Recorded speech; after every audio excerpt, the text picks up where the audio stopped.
Greetings and salutations, friends, and welcome back to the Sabbat World's Crusade. Last episode, we detailed a series of raids launched against highly secret and vital weapons development facilities under the ownership of Anakwanar Sek. These facilities were engaged in researching both traditional weapons of war to be used against the Imperium, but also far more dangerous and esoteric means of causing harm to the Imperial cause. Many of these facilities also contained vast cavernous halls intended for the productions of aforementioned weapons on a huge scale. In many ways, this series of secret facilities was Anakwanar Sek's trump card, intended to be the thing he could rely upon for a major counterstroke against the Imperial cause, which had now begun to stagnate yet again in the quest to reconquer the Sabbat worlds. Magister Anakwanar Sek had been highly successful in hiding the locations and nature of these facilities, many of whom had been created on the direct orders of Archon Nadzibar, to be used by Heritor Asphodel far before the current Imperial Crusade was created. But that secrecy only lasted up until a traitor joined the Imperial cause, Mabon Eto Gaur, who had once been a member of the Gaur's very own blood pact, having sworn oaths of fealty to the man himself, before breaking those oaths and joining Magister Anakwanar Sek and helping him construct his own version of the blood pact, the Sons of Sek, before betraying them as well to join the Imperial cause. Although saying that he had joined the Imperial cause might be overselling it somewhat. But despite his obviously untrustworthy nature, being a traitor now twice over, the Eto Gaur's information had proven very, very valuable. And the raids, which had finally culminated with an attack upon a particularly large and well-developed research facility deep within Salvation's reach, a raid carried out by the Tarnith First and Only, and several members of the Adeptus Astartes, had finally brought Mabon Eto Gaur's plan to fruition, as this series of raids was not merely intended to interfere with the enemy's research, but also to create a rift between Magister Anakwanar Sek and Urlok Gaur. In order to cause this rift, the Imperial forces carrying out the raids were constantly blaring out communications traffic, intended to emulate that used by the Blood Pact, in an effort to make it seem that it was Urlok Gaur launching these raids against his allies and not the Imperials. Now, this might seem like a bit of a stretch to believe that Magister Anakwanar Sek would believe this, would fall for such a ruse. After all, right off the bat, there seems to be some glaring dissimilarities between these clearly highly targeted and directed raids against specific secret targets deep within the holdings of Anakwanar Sek. These operations clearly required a fairly high degree of sophistication, which was usually lacking in Urlok Gaur's usual operations. For all of his many achievements in the creations of the Blood Pact, the Gaur's own overall strategy tended to be extraordinarily simplistic and ham-fisted. As a strategic warlord, the Gaur usually seemed to just throw men at objectives until eventually they buckled. Much of his success on a tactical plane was not up to his own strategic or tactical brilliance, but due to the extremely high level of competency and ability for independent action on behalf of the Blood Pact itself. Yet these were obviously not the actions of some local Blood Pact commanders. This was clearly a highly organized and subversive campaign. However, even if Anakwanar Sek himself could look at this, as well as retrieving testimony from guards and fighting forces, nowhere near all of whom were destroyed during the raids, of course, and therefore begin to doubt whether or not the Gaur was truly behind all of these raids, it was an entirely different matter for the Magister to convince everybody else of this. Therein lies the true brilliance of this campaign. Even if Sek himself understood that this could not possibly have been the actions of Gaur, if everybody else believed it to be thus, then if Sek did not retaliate, he would seem weak. He would seem subservient, and his own officers and commanders would begin to move against him. Even if Sek understood that this was not the actions of the Gaur, he had to strike out against the target that everyone thought had done it. And obviously, the moment Sek carried out any sort of retaliatory actions against the Gaur, he in turn would retaliate, and so on, and so on, and so on, locking the two Chaos warlords in an ever-expanding war of seemingly mutually assured destruction. Now, of course, the Imperials were not certain that their plan had worked, not initially at least, as their intelligence deep within Chaos-held territories was very, very lacking. Sek himself would almost certainly have aimed to make sure that any immediate retaliatory measures would be undertaken far from the views of the Imperials. Yet, the actual results of this slowly expanding war soon became apparent to the Imperials as well, as resistance along the front lines began to slacken and die off. Apparently, Chaos reinforcements who had previously been flooding forward to block the various Imperial advances had been waylaid. And so in the year 783, the Imperial Crusade finally managed to regain its forward momentum, seizing several new worlds, including the strategically crucial planets of Tigris, Gilbertus, and Sangre Anondio. Warmaster Maroth was elated. Finally, the front line had begun to move forward again. The long-shot secretive operation had apparently succeeded. But to maintain absolute secrecy and the effect of the raids, this announcement could not be made publicly to the other commanders. And so many of Maroth's generals swiftly moved to piss all over the Warmaster's parade. They saw this as simply the final collapse of the Chaos enemy.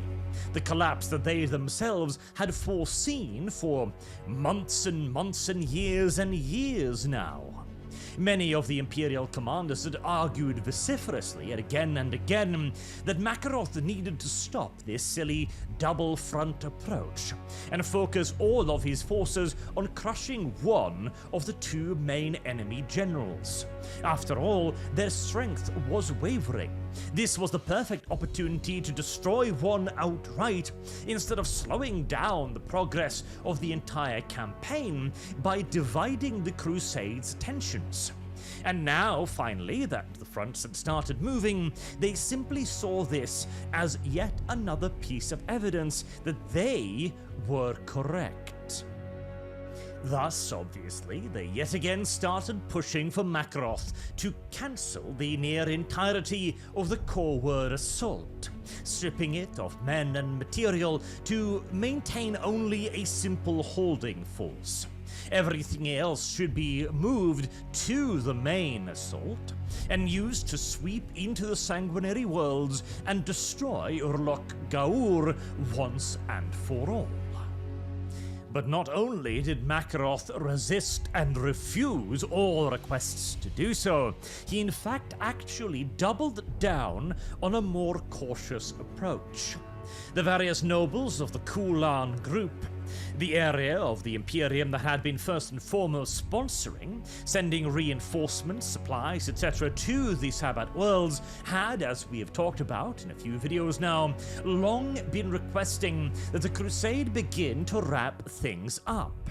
The financial burden, not to mention the manpower burden, placed upon the Kulan worlds was becoming unsustainable. There had already been major revolts, and these had merely been because of general discontent, not even chaotic influence.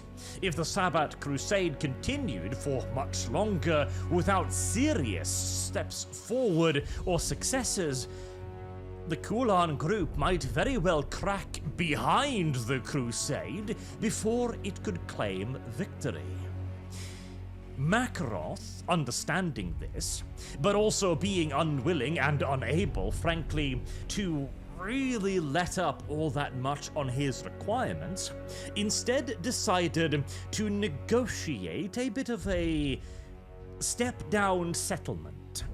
In 785, after 2 years of excellent progress on nearly all fronts, he agreed to reduce his requirements and requests for fresh regiments and reinforcements from the Kulan group, in return for a fleet.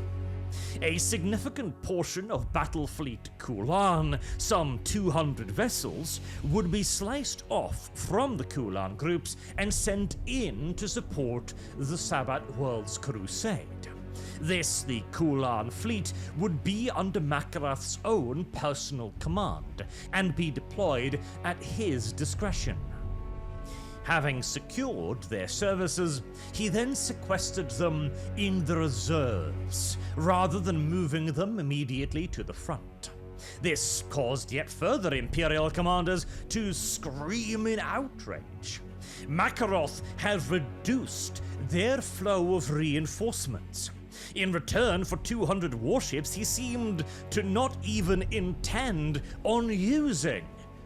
Clearly the Warmaster had gone insane, and there are even indications that many plans were now set in motion amongst generals to see if there couldn't be some way to effect a change in the uppermost leadership of the Imperial Crusade.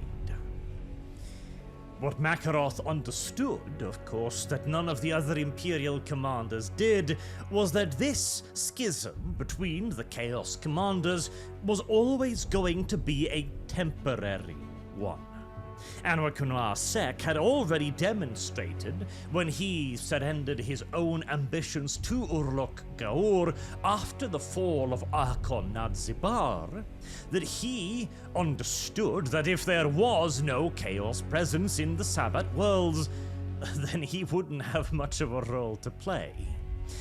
Before Anakwanar Sek could ever hope of rising to prominence, he had to actually ensure the continued existence of his forces of chaos in the Sabbat worlds. And if he continued to fight Gaur to the bitter end, he would not have the strength necessary to resist the Imperials. And since the Gaur was not going to back down at any cost, even if it meant his own inevitable destruction, then there really was only one choice for Anakwanar Sek. And that was distasteful subservience. Now, in this more recent altercation between the two, however, things had changed somewhat. The main reason why Sek did not believe that he could defeat the Gaur initially was because the Gaur had his blood pact, which could not be overrun by Sek's armies of cultists in time to guarantee a swift and decisive victory. Now, however, Sek had his own blood pact, the Sons of Sek. This almost certainly led to him thinking that maybe this was an opportunity to place the leadership of the Chaos armies in the Sabbat worlds firmly under his own command. Thus, even if we assume that Sek himself understood that it was the Imperials who carried out the raids against his facilities, he may have been carried away with initial successes, seeing that maybe he could secure a victory against the Gaur. And in the face of someone more cautious, like Warmaster Slado, for example, perhaps Sek could have done so. But Maroth was a bull in a china shop. Always had been, always would be. And the moment the front lines started to give so much as an inch, he pushed forward with virtually all available forces. And so, after several years of continued offensive operations against the Gaur, Sek had to throw in the towel, even if he was winning. If this continued, he would be defeated, not by the Gaur, but by Maroth. Yet again, distasteful submission was the only option. But this time, of course, he was not submitting to the Gaur willingly. He instead was, in essence, surrendering during an ongoing conflict. This was an even tougher pill to swallow for Sek, and would require significant overtures and tribute. The Gaur again was a brute, a barbarian warlord, who would no doubt require significant convincing before he was willing to trust Sek yet again, even if the alternative was yet again annihilation. You know, I truly feel for Anakwanar Sek. I really do. If he had actually been in charge, who knows if the Imperial Crusade would have enjoyed virtually any true successes after Balhat. But he wasn't in charge. And faced with the simple, boar-headed stupidity, ignorance, and stubbornness of the Gaur, the only way for him to even live was to surrender yet again. And now in an even worse position than he had found himself in initially. Having lost worlds to Maroth and having seen the further strengthening of the Imperial Crusade, Sek now needed the Gaur to actually finally do something worthwhile. And since it didn't seem likely that he'd be able to do so by himself, he instead, as part of his newly discovered subservience, furnished the Gaur with several battle plans intended to restore the Gaur's success and bring him honor and glory in the eyes of his countless subordinates and vassals. This would be the Noctus Gambit, where Anakwanar Sek set up all of the planning and the preparation for a blood pact offensive towards the worlds of Noctus Primaris and Fieka. If these two worlds were seized, it would cause Warmaster Maroth no end of headache, as if the offensive could be continued forward thereafter, it would leave a serious divot deep into the flanks of the Imperial Crusade yet again. And considering the severe trauma the Crusade received the last time it was outflanked, it seemed likely that this would cause even a charging bull like Warmaster Maroth to reconsider his advances and pull back, buying the Chaos forces valuable time to reorganize and to finally settle the differences between the Magister and the Gaur. However, the Gaur had other plans. Instead of following the Magister's well-thought-out and prepared plans to the letter, the Gaur deviated from the plan significantly by sending a huge portion of the forces intended for the attacks upon Noctus Primaris and Fieka all the way around to Irenis Secundus, where an enormous quantity of troops intended for Sek's plan were launched instead against Irenis Secundus in a far less prepared, far less organized, and far less supplied attempt to create a pincer movement to meet up with the forces going into Noctus Primaris and Fieka. Of course, in theory, this sounded good, as it would cut off a goodly number of Imperial forces in a de facto pocket for further destruction by blood-packed forces. If the pincer could be closed, that is, of course. But now that significant strength had been moved away from the intended objective, Noctus Primaris and Fieka did not fall, and Irenis Secundus easily resisted the Gaur's efforts to seize it because the offensive had not been prepared.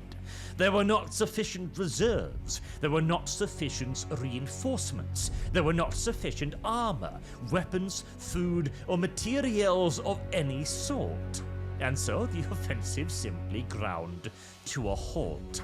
This even before Warmaster Maroth's strategic reserves, the Kulan fleet, could be deployed.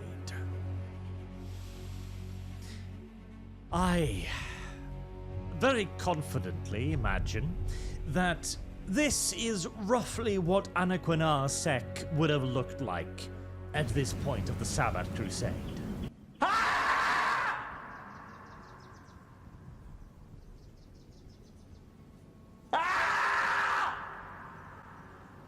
Understanding now that if there was to be any hope for his side, Sek needed to do something very drastic very soon, and probably very, very dangerous. He had, in fact, kept a trump card just in case of things like this. A mysterious set of esoterical artifacts known as the Eagle's Stones, the exact nature of which was not even fully understood by Anakwanar Sek himself. This is why they had been at one of his most secret, most heavily guarded research facilities, which had of course been raided by the Imperials, and who had also just so happened to have stolen the Eagle Stones. Indeed, it does seem to be quite possible that Mabun Gaur's intent with the raid upon the Salvation's Reach facility was specifically the capture of the Eagle's Stones. Obviously, Sek had immediately sent out forces in an effort to attempt to recapture the Eagle Stones, but the forces sent off in pursuit had disappeared along with the stones, as apparently the raiding force that had struck the research facility had themselves disappeared, had simply gone missing in presumably some sort of warp abnormality. Now, at least if the artifacts had gone missing for all eternity, then that would be something. At the very least, they could not end up in the hands of Sek's enemies, but further readings of the tides of the warp suggested that the stones might still reappear. And unfortunately, they might reappear on a highly inconvenient world. One currently being fought over by both Chaos and Imperial forces. A world that is, at the moment, primarily controlled by the Imperial enemy. the much abused world of Urdesh. This was inconvenient for many reasons. One, Urdesh was a major strategic objective, both for the Imperium and for Chaos. For the Imperials, who were now attempting to rely less and less on their allies in the wider Imperium, Urdesh being a major forge world obviously made it extraordinarily important. If Maroth was ever to truly sever his reliance on the Kulan worlds, he needed Urdesh, meaning that he would fight for it till the last. Simultaneously, Chaos required Urdesh for much the same reason. It being a major, powerful forge world made it an obvious strategic objective, meaning also that if he launched a major escalation in the direction of Urdesh, the Imperium would immediately and obviously respond en masse. That was the problem. If Sek made an overt move towards Urdesh, then the Imperium would simply assume that he was aiming for the world because of its manufacturing capabilities and mobilize every reserve possible to resist him, meaning that he'd make his own objective all the more difficult to achieve. Simultaneously, he could not simply ignore Urdesh, both for the obvious reasons of its manufacturing capabilities, but now also due to the danger of the Eagle's Stone, his one remaining truly grand trump card emerging on that very planet. What to do? Moving on Urdesh directly was not a good idea. Ignoring Urdesh was an impossibility. And so Sek did what Sek had done so many other times, and sought to use guile where strength might otherwise fail. Up until this point, around about the year 789, Sek had been content with allowing the Imperials to make small gains here and there. He would launch raids upon their supply lines. He would launch attacks on isolated worlds. He would pick fights when and where he thought he could win, or at the very least where he stood to lose very little if his forces did not secure victory. This would slow down the Imperials' advance and allow Sek to focus more forces on the Gaur. Now, however, that was no longer an option. He needed to appear weak. He needed to make it look as if he himself was not as great a threat as he was. And so instead, he began launching wild attacks on Imperial planets. Actions seemingly guaranteed to fail, and fail massively as well. His raids became less well organized, more spontaneous, more maddened, as if Sek himself was slowly going insane, whilst also, very slowly and surely, beginning to chip out a path towards Urdesh that could be kept open, relatively speaking. No matter what, an attack towards Urdesh would be an enormous risk right now, as it was deep within Imperial territories. But at the very least, if Sek could appear as if he had lost his marbles, he would give the Imperial generals that believed that the Gaur was the only true remaining threat yet further ammunition to use towards Maroth.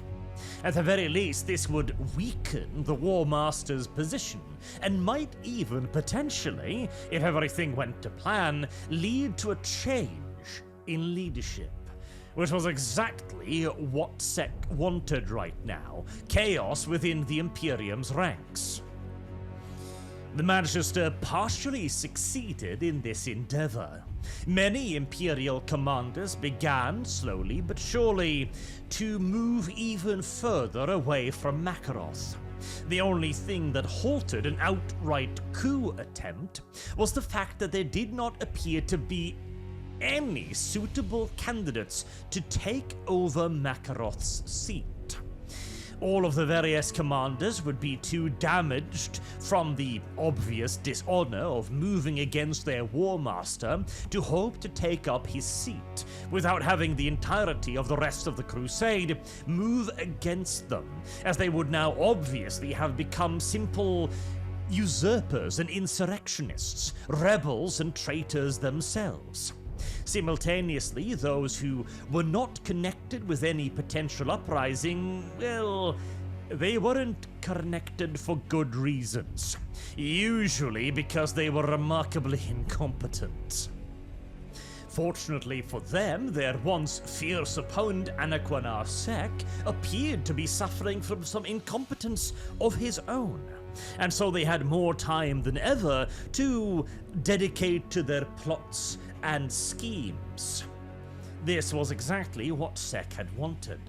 What Sek did not desire, however, was that when he made his move upon Urdesh, beginning to threaten the world in earnest, and also hopefully placing himself in a position to intercept the Eagle Stones, Warmaster Maroth himself did something that he had never done before in the entire history of his command of the Crusade.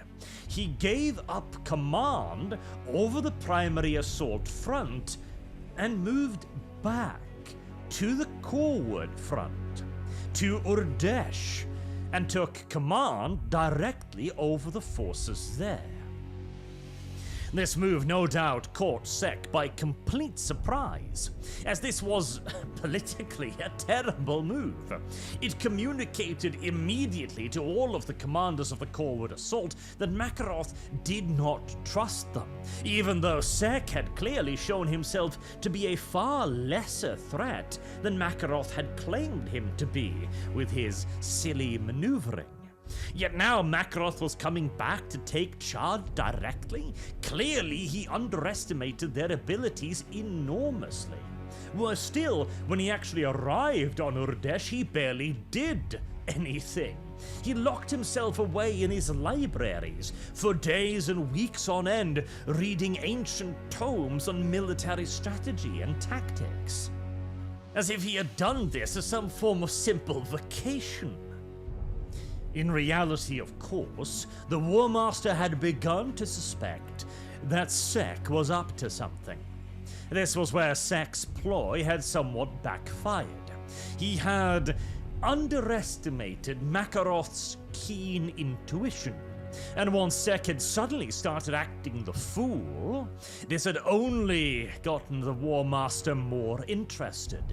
And so, unable to ascertain what Sek's intention was, he had moved to Urdesh to be closer to Sek, so that he might react against his plans as quickly as possible. Sek was too fully dedicated to his plan by now to even consider pulling back, however. He had to push on through, and it seemed as if he was about to be given a miraculous opportunity to turn the entire crusade around, as the Eagle Stones did indeed re-emerge, and along with them His Highness Sir Armaduke and the Tarnith First and Only. They had now been missing for many, many years, and the entirety of the Tarnith and their Colonel Commissar had been written off as dead. Missing in action, presumed dead more correctly.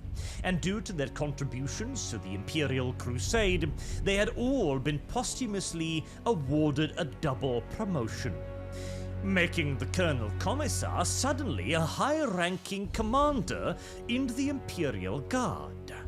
Dead commander, or so everybody had thought, and now he re-emerged amongst countless other Lord Generals and Marshals desperately looking for somebody to take over the position of Warmaster. Somebody without any current political connections. Somebody without any recent scandals. And preferably with a nice gloss of glory to them. The Colonel Commissar appeared to fit the bill. beautifully. At long last, Sek might get his push for power within the Imperial Crusade. And if he got very lucky indeed, maybe even a dethroning of the Warmaster, which would throw the Crusade into significant chaos, at least in the short term. But that was all that Sek required, as he now began to marshal his own elites, both for some assassination missions and for a retrieval of the incredibly valuable artifacts lost in Salvation's Reach. And even better still, there appeared to be some additional items arriving along with the Tarnith first and only. Ancient weapons developed by Herodor Asphodel himself that had been laying in wait within the Tarnith first and only for a very long time indeed, and might now finally have an opportunity to shine. As everything will reach its final climax in next week's episode. So until then, I have been Arch. Thank you all very much for listening, and I do hope to see you all again very, very soon. Have a good day.